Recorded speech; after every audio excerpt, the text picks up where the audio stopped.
ሰላም ጤና ይስጥልኝ። ዛሬ ስለ ሪ በሽታ የማቀርብላችሁ ይሆናል።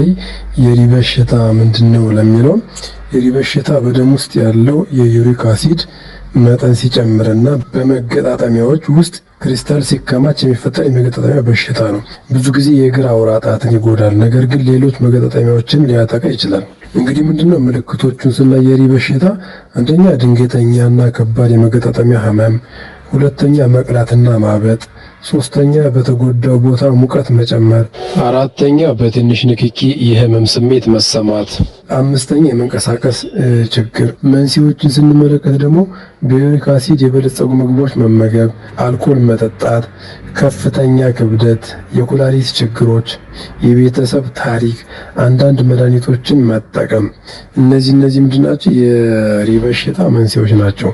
ሪ በሽታን በቤታችን ውስጥ እንዴት ልንከላከል እንችላለን ለሚለው አንደኛ በቂ ውሃ መጠጣት፣ ሁለተኛ ክብደትን መቆጣጠር፣ ሶስተኛ አልኮልን መቀነስ ወይም ማቆም፣ አራተኛ በዩሪክ አሲድ የበለጸጉ ምግቦችን መቀነስ። እነዚህ በቤታችን ውስጥ ልናደርጋቸው የምንችለው መከላከያ መንገዶች ናቸው።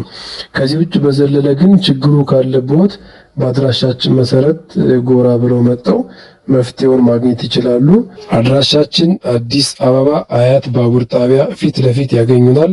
ለበለጠ መረጃ በ0913 12 49 08 ይደውሉልን። እናመሰግናለን።